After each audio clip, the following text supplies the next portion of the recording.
Hi everybody, welcome back to my channel. And you're probably wondering by now why I haven't gotten back to some of you. I have a very important errand to run today. I will be getting back to you and your comments and your channels, but I can't stay another day, and I will do it later on. I'll be responding to all of you. And so I hope that becomes a standard understanding between us that if I don't respond to you by the next morning of my vlog, which usually my vlogs usually go up around between 10 and 12 midnight every evening. But usually, if I have something really pressing to do the next day, I probably won't get back to you until later the next day or maybe even the day after. Please be patient with me, and I will get back to you. I love all your channels, and I so appreciate all of my subscribers and their wonderful channels. So I hope that we can get that cleared up. And so, guys, last night I talked to you a little bit about the Rebecca Middleton case, and it reminded me as I was speaking of a horrible panic attack I had in the tropics abroad. Not long after I had seen a jaguar, was it a jag or a panther, racing towards my tour group from the jungle. And it wasn't the same situation, but it brought back such a panic that I had an attack right then and there at a friend's house, an acquaintance's house, which was situated up in a mountain. I'll talk about it a little later. It was the first of many panic attacks, but anyway, we'll talk about that later because I have to get going and I have to, do a couple of very essential and important things today. The stress.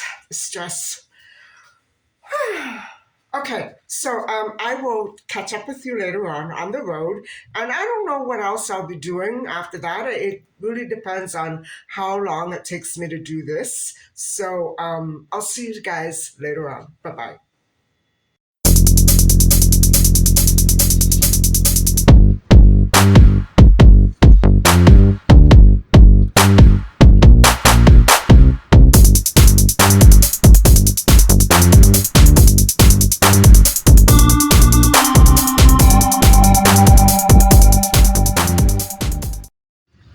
Hi, everybody. Well, I'm here on the road and I don't have any inclination to do much else today. And you can see why. Uh, However, I don't feel like cooking tonight. And so before this turns to ice, I think it's too late for that. I think maybe I should pick up something like a salad or something.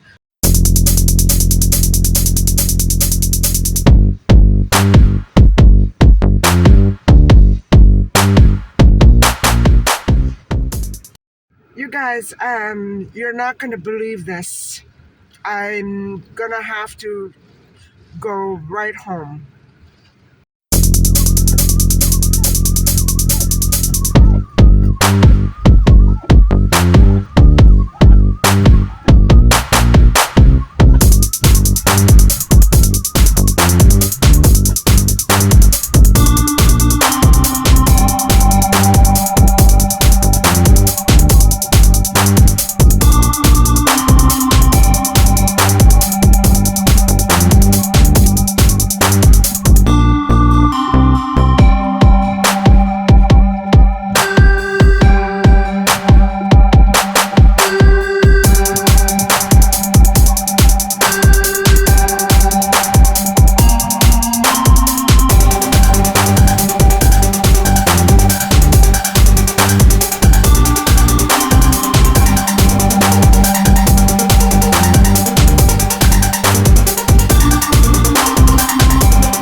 So guys, I was gonna go to the store, but that took care of things. I may just go back out if this subsides, but right now it's everything is bumper to bumper, and so I wanted to go to the store. I didn't want to come right home, but I got my essential thing done just in the nick of time.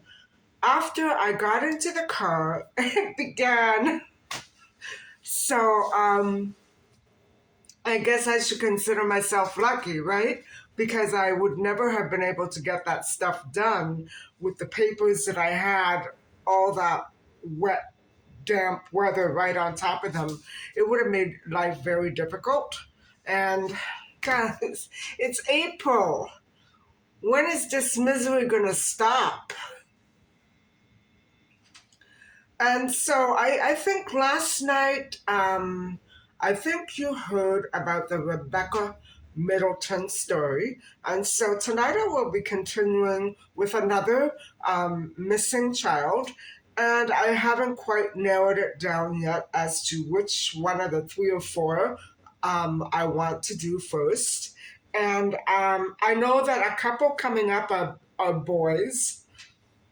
And so, you know, there are so many cases, guys, that I hadn't realized. And the reason why, okay, Rebecca Middleton was a little out of the ordinary of what I focus on when I do these kinds of reviews. But I do think that the media attention and the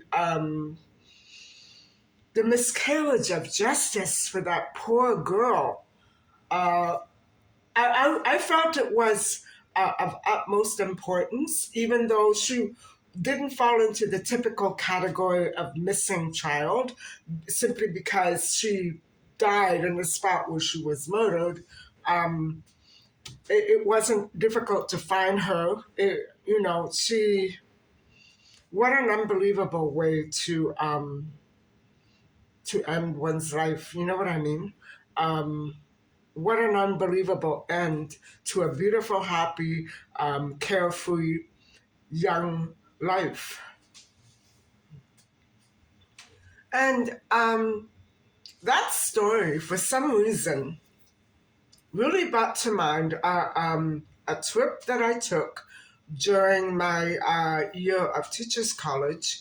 And I remember going for the very, very first time abroad to my brand new home on the beach. And I had with me three girls. One of them was wonderful. The other two were, and let's skip over that. And I have another story time to tell, but I don't think I want to tell it because it's absolutely horrifying, but it involves this same trip. And so I will give you one snapshot of that trip. And I have to say that I took the trip during reading week in February. These three girls came with me, and they were approximately 10 years younger than I was. And so that was part of the problem. And I hadn't, asked anybody to come with me, although I don't think I would have taken the trip for the first time down to that condo on my own. I probably would have stayed home, you know what I mean?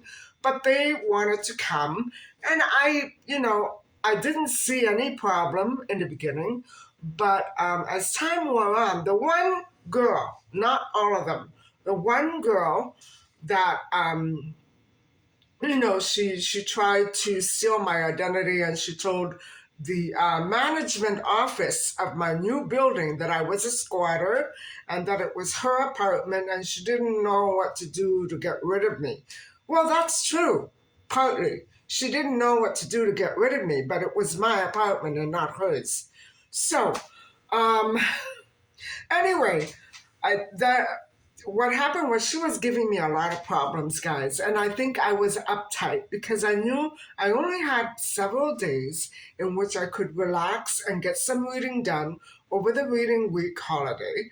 And so what happened was I began to notice various items belonging to me going missing, like money. This girl bought $25 with her, $50, something like that. Yes. And she would be staying 2 weeks, and I was going to be staying 1 week. And she had the idea, I don't know where from, that she would be staying in my apartment after I handed her my keys. That was never going to happen. And so, anyway, guys, what happened was, as time went, she treated me very badly. Um, Typical walking out of the room every time I asked her a question. Um, uh, you know, Taking my stuff when I'm not looking, like money out of my wallet, and grabbing my jewelry and not giving it back, and things like that. I got fed up. I got really fed up, and I couldn't take it anymore. Between that and the bad treatment, uh, it came to a head one night, but I'm not going to go to that night. I'm going to go to towards the middle of the trip when one of the girls that I got along with pretty good met these couple of guys at the nightclub. And it just so happened they were staying at a friend's villa. And they were nice guys. They were nice. I believe they were from Montreal, I think. And so what happened was we were all mingling. I was, very shy. My first time in my condo, I kind of uptight. I wasn't able to relax. And so what happened, guys, was that one night, these girls and the guys that were staying in that villa made a little arrangement that we would drop by. I don't know why me too, but it happened on the spur of the moment, which no, I don't do stuff like that. Now, guys, I had always been warned by my parents, and you know me, I was never actually a missing child. Um, don't go off the strip, because once you go up there in those mountains, you ain't coming back.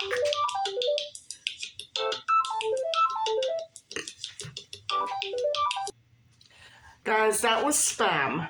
And so, as I was saying, I believe we were coming home from dinner. I think maybe the arrangement would have been to go back to the condo and get dressed for the nightclub, something like that. And so the four of us were in a cab, and this one that was giving me a lot of problems said, let's go and see them now. And I didn't want to go, guys. I couldn't break away from the group. And so, yeah, that's one thing that I like being independent. But anyway, they gave the cab driver this address. And the cab driver was looking at us like, really? You want to go there? And so, anyway, we went. And we got out. Guys, it was a beautiful villa, but it was pitch black. It got dark there around 6. By 6:30, it was completely dark there. And so what happened was we went in, the cab driver left, and I was so sorry to see him go.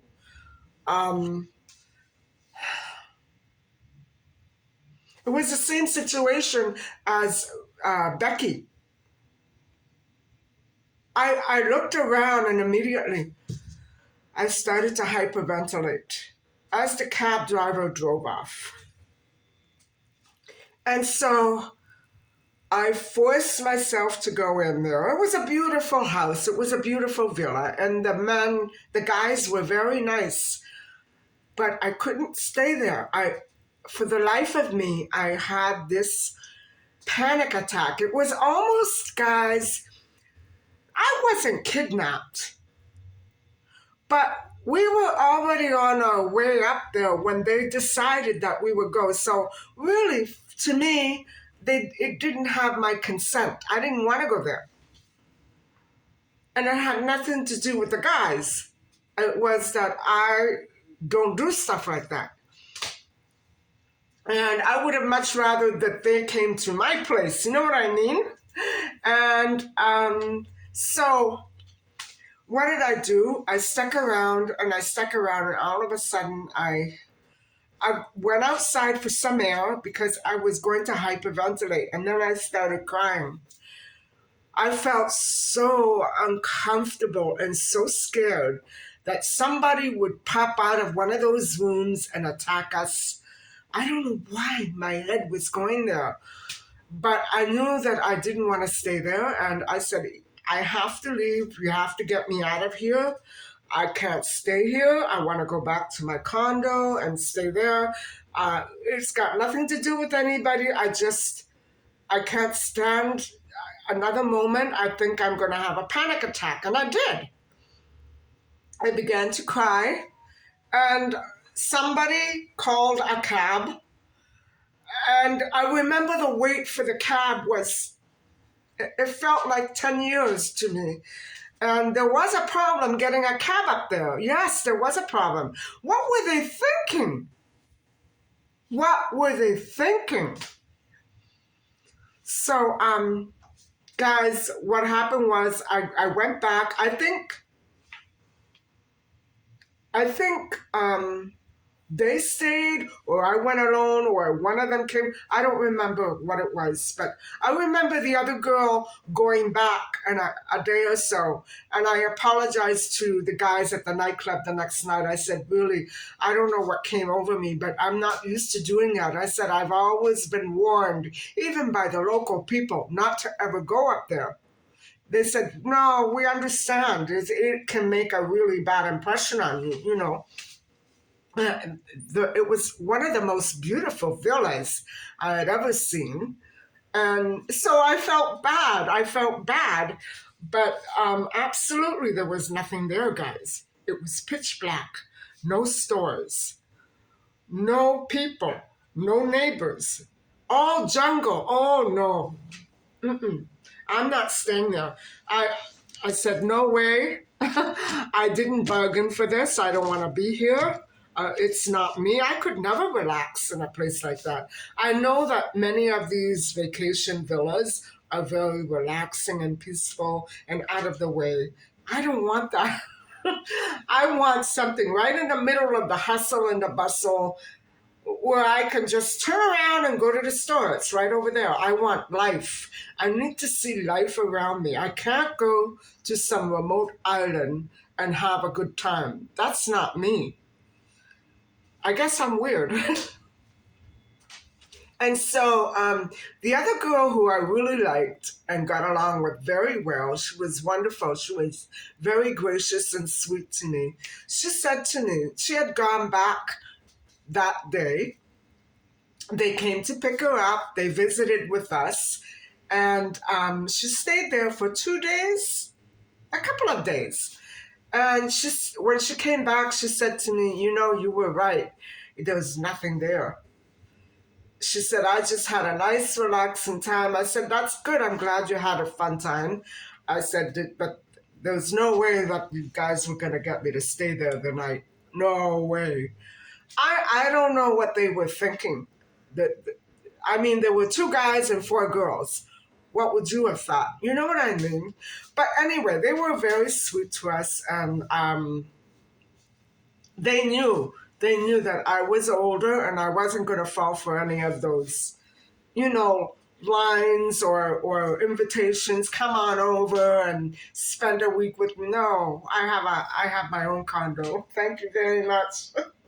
I like where I am. And that's just it, guys. It was a beautiful spot where my condo was. I was right beside a Hard Rock Cafe, and I was also beside Planet Hollywood. I was they were next door to each other, and I was just beyond them. And it was a beautiful garden area that would lead right into the condo. And it was so conveniently located right in the middle of all these supermarkets and boutiques. And oh, I used to love shopping at Planet Hollywood, buying those t-shirts and souvenirs.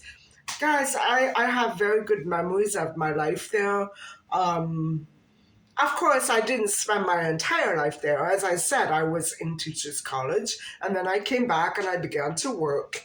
I didn't stay there all the time, but after my dad passed away, my mom and I would take to staying the winter because there was so many things to take care of there as time wore on, and it was too inconvenient to come and go in 1 week.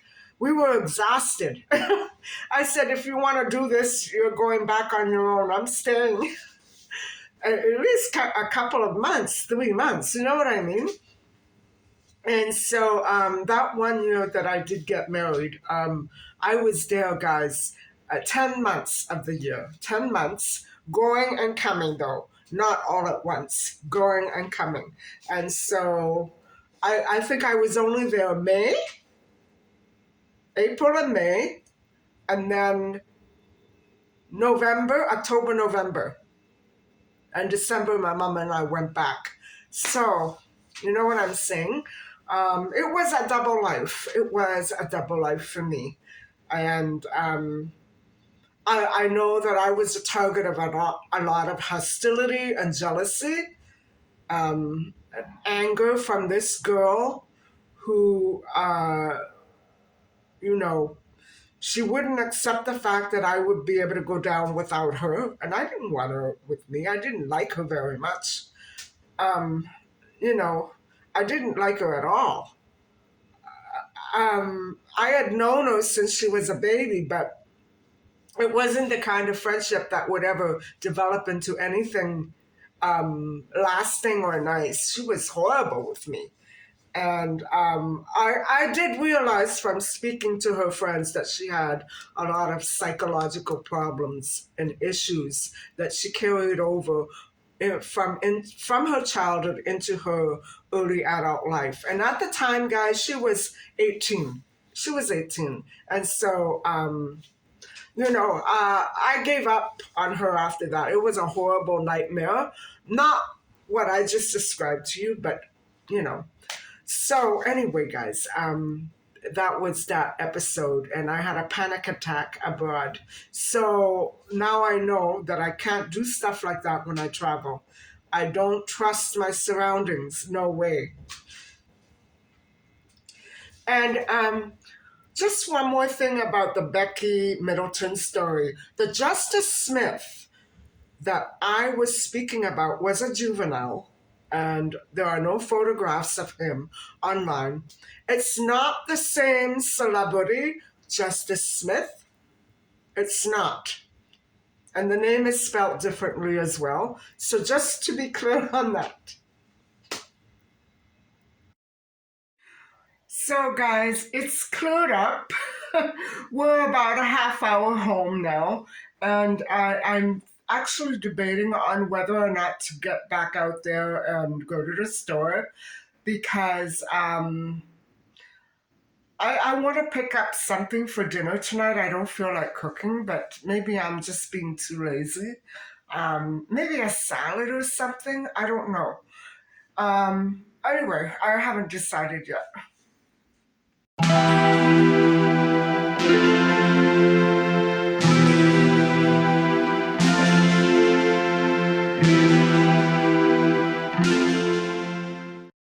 Okay, I'm heading out there again.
I'm back home now, and actually, it's a little bit later. I've been busy responding to all of your lovely comments and visiting the channels. I've been sitting here for almost 2 hours now, but it's time to start supper. But first, I want to show you my little grocery haul. Hang on, and I'll flip the view. So, guys, I decided to. What happened was I was going to take something for takeout, but I didn't really like the salads that much, so I decided to skip takeout and just go with some fresh food. And I bought this eggplant for tonight. I'm going to be making some more eggplant and potato sandwiches. And look at these beautiful green beans. I think I'll have a couple and save the rest for Easter. And these as well. These are my absolute favorite. And I'm thinking of having these for lunch on Easter Day. And then I decided to pick up a few more of these instant soups. And these roast peppers are packed in water. I love those. And I actually haven't bought these in so long. I decided to try a few more. They're very good with tofu. I did buy some tofu for the eggplant and potato sandwiches tonight, and they go so well together, guys. So, all in all, that came to just under $20. And so tonight, guys, I'm going to be making a soup, red lentil soup with two potatoes, and the other two potatoes are going to be for the eggplant sandwiches, and I'm going to make them exactly the way I made them the other night. And that's it, my vegetable soup and my eggplant sandwiches. So I'm going to get started with that, and then I'll talk to you a little later on about our next missing child case.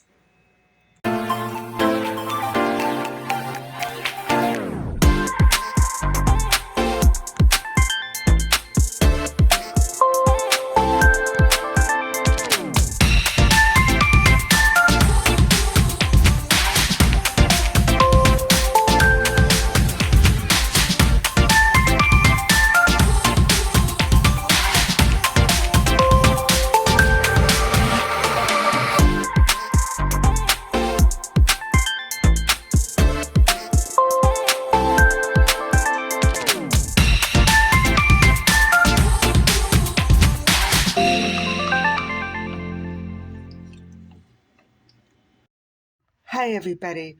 Well, I have to say that I did film my little discussion on our next case, but I deleted it because, and I'm going to refilm it because I found a few more very interesting details that I definitely needed to fit right back into the story. And now that as it unravels in my mind and I see it on in print, it really begins to start making a lot more sense to me. Before I only had the tail end of the discovery of the body. Now I understand a sequence of events that most likely led up to the disappearance and murder of a young 16-year-old girl named Yvonne LaRue. And so, guys, this is a very, very old and unsolved case. Still today. And so this case, along with the next one that I'm going to be speaking about, are both very old and unsolved. And they both give me the creeps because they hit so close to home. And the areas in which both of these bodies were discovered. Now, this is just one case. I'm only going to be talking about one case tonight, and I most likely won't finish it entirely. We'll have to see. And so I'm going to play this one by ear because I've already tried to film it, and it just wasn't right without all these other details. And so I'm going to see how long it's going to take. But the areas in which the bodies were both found, it's right where I had all those problems, guys, on the road, with the waiting and stalling vehicles, and then they start following you. And these are very remote highways, roads. They're not quite highways, but they're very remote, and they're not very well traveled. They're not busy as some of the other roadways are. And so anyway, the fact that I actually reported these intersections many times in the past couple of months, it really gives me the creeps. It makes me think that there's someone else out there. And now that I've finished investigating this story, now I know what it is. It is what it feels like to me. And so let me get into this. Um, I, so the girl is Yvonne LaRue, and she was a 16-year-old girl when she first vanished overnight and then was found the next day. But she was very, very troubled, guys. Very, very independent. And she was, I think, mature beyond her years, or at least she tried to be. And so let me begin at the beginning instead of right in the middle where I would have ended up uh, if I had left the other vlog that I did the way it was. So this teenager lived in Ontario, and she was actually, at that time that she went missing, still living a very, very high risk lifestyle, for the simple fact that she had been around. Um, and I'll get into it in a minute. But she was in the habit, first and foremost, of hitchhiking. And so 1972, 1971, those are the years. My God, guys, I was just a little girl in those days. And I remember that is when dangers began to come out of all these wild and carefree parties and all those friendships that could have been safe but then began to turn dangerous. You know what I'm saying? All those years that was spent partying and not realizing what turmoil um, out of control partying might have gotten one into. Although I'm not sure that that was the problem with this particular teenager. Let's get into it and I'll tell you a little more about her. Um, Yvonne LaRue was a young lady who liked to go about hitchhiking and misrepresenting her age. And so she lived under assumed names when she ran away, such as JJ and Linda Jessup. Uh, um, I don't want to get into that, but it really does give me the creeps why she would go. Um, all those years before Christine Jessup was murdered, all these names that have weird connections, but no connection really. Um, anyway, Yvonne LaRue was a 16-year-old Toronto girl, and she was living in the city, in the Western Road area. And so she was living in the urban part of the city, and she was a girl that had had problems in life, starting when she was 15 years old. And guys, she was trying to make it right.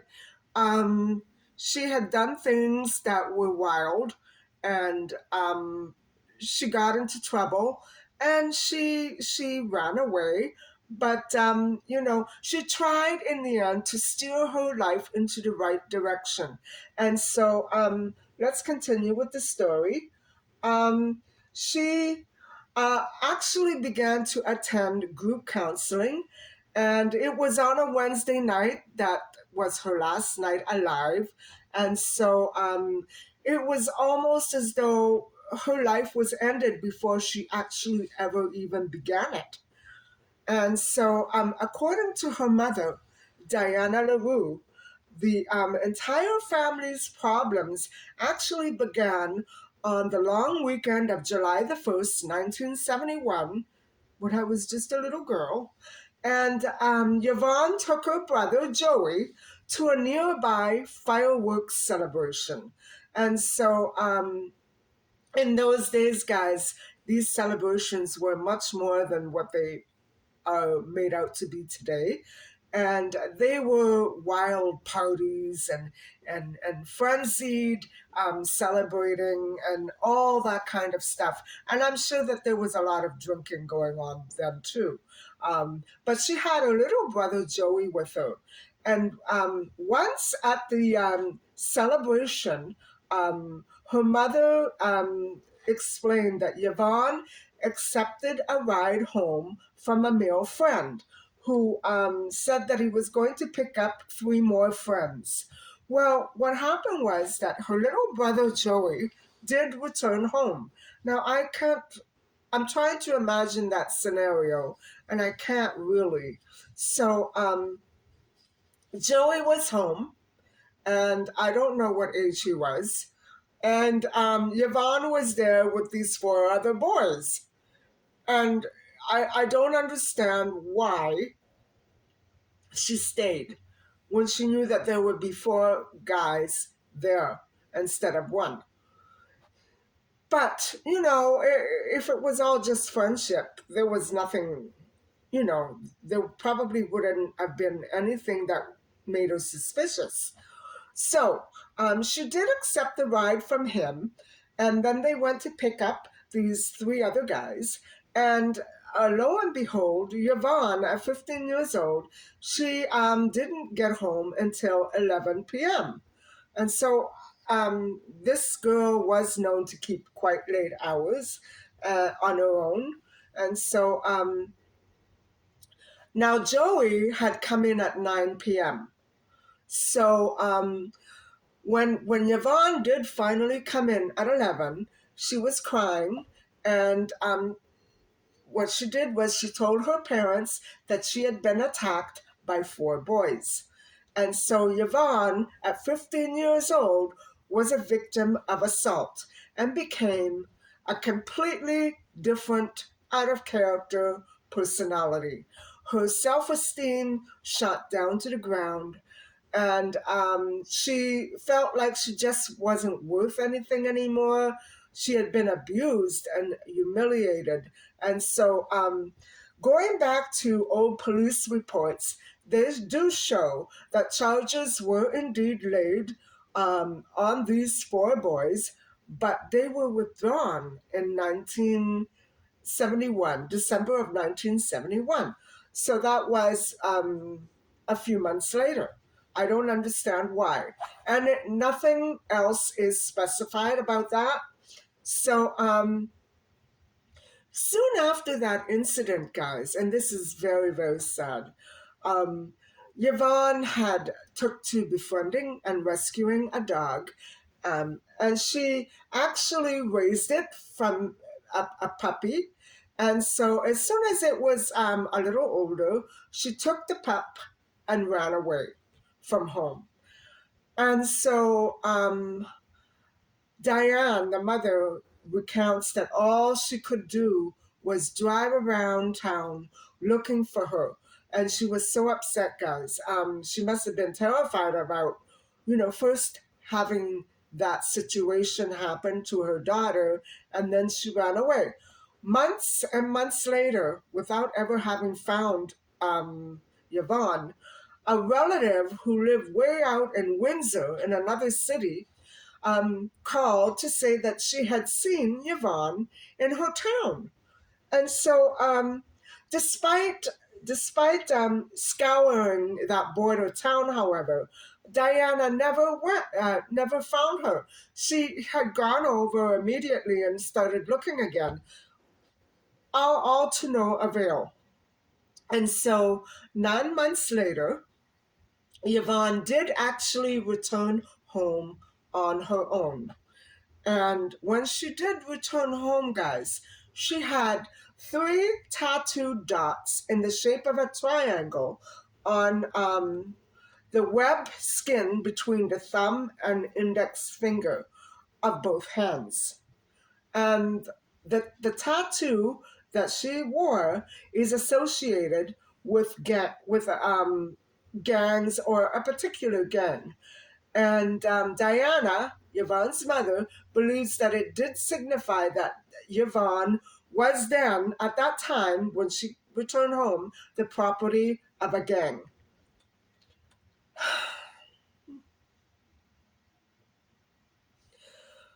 Although Yvonne never explained which motorcycle gang she'd been with, she'd left that gang after they insisted she become a drug runner. Now you see, guys, this is what I'm saying about parents and lenience and independence. That's too much independence. You don't want your kid going that way. Because they're going to be pushed down a road ultimately that they don't want to take. And so Yvonne had left the gang, which is something that is pretty much impossible to do. And after they insisted, and so she was under then, at that time, the power and the thumb of that gang, but would never say its name. So that's how scary they were. Yvonne crossed her index finger and middle finger, something that I can barely do anymore, explaining that the gang and the police were very tight. I can believe that. I can believe that. And so, despite a troubling time away from family, Yvonne did eventually manage to piece her life together. She attended high school again, and a high school that was on Western Road, very close to her home. And she landed a job in Rexdale and went to teen counseling at York French Hospital. Now, I'm very, very familiar with that area because, number one, that hospital is a half a block away from my dad's old business. And it's very very well known. And so Rexdale is the area where another acquaintance of mine did grow up and is now also living some kind of similar situation, although she is not persecuted. I think it's the other way around. But there is a tough life out there, is what I'm trying to say.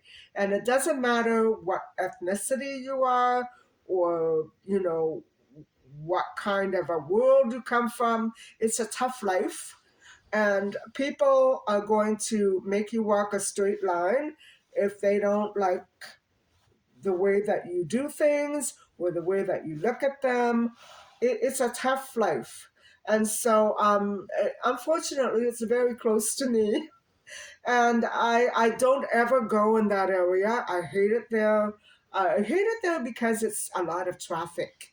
The people are great, but it's full of construction and traffic, and it's a mess. So, anyway, she took to going to this teen counseling at York French Hospital. And so she was doing that for 5 months. And during that time, Yvonne really lived under the real threat of a powerful gang. And so they did not let her go. Diana, the mother, drove her and picked her daughter up everywhere she needed to go, every time she needed to leave. And sometimes Diana said she felt that Yvonne said that she felt that someone was tagging her, and it felt uncomfortable. And actually, one of their old neighbors did say to Diana, look, there's this car that's constantly parked in front of my house and they're watching you.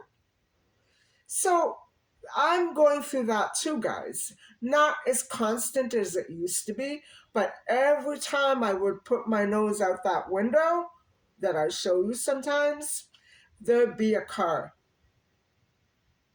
There'd be a car. Just always around the time that I would go out, You know what I'm saying? In the afternoon. It's very creepy. And it's because of that person that I just told you about. I know, because she has ties here with staff. And so for her, it's very easy to keep her tabs on me. I never belonged to a gang, but she did, and she still does. So it's just their way. And so she really came to realize that her daughter Yvonne was in a situation that she wouldn't be able to get out of very easily, and so I feel that Diana was a loving mother who obviously cared a great deal for her daughter, and after all those months of being away from her mom, Yvonne returned and it was back to normal again, just like they'd always been in old times. And, you know, I believe that maybe Diana did give her daughter an ultimatum. You get help because we can't go on like this. You're in a bad situation. I think that Yvonne really wanted to try. She really did try, and she couldn't get away from that stigma of the gang life. And so group counseling was where Yvonne was alone for the first time in all of those 5 months. And she wasn't alone anywhere else, not for more than 30 seconds, which is what Diane, her mother, tells us. And so about 1 month prior to her murder, or prior to her murder, Yvonne lived with a friend's family. And so at that time, she was dating a man older than herself named Donald Ranger. About a month before she did go missing on the 30th of November, this would have been around Halloween, Yvonne was at a local event with her father, Jerry, when she came running inside, and she came running to Jerry, and she said that she was frightened for her life and that the gang was outside waiting for her and wanted to kill her. Oh boy.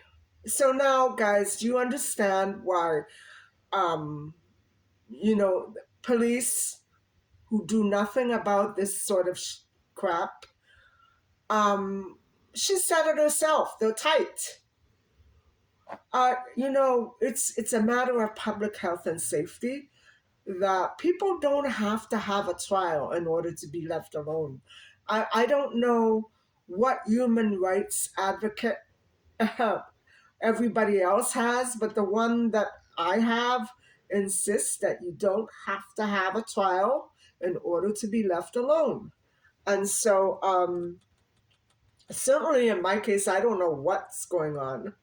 So, Yvonne did attempt to turn her life around. And so on November the 30th, which happened to be a Wednesday, in 1972, she did attend one of those teen counseling group meetings. And so I'm going to leave the story at this, guys, and continue on with it tomorrow because it does go on a little bit more. And I don't want to do too much. I want everything to be fresh in our minds and ready. I wanted to explain to you what sort of a young lady Yvonne actually was. And she was indeed very beautiful and very mature beyond her years. And she looked it as well. And so I'm going to flash those images to you as we close off. And so, guys, I hope that you've enjoyed the first part of our discussion on Yvonne LaRue. And thank you very much for watching. And please don't forget to like and subscribe. Bye for now.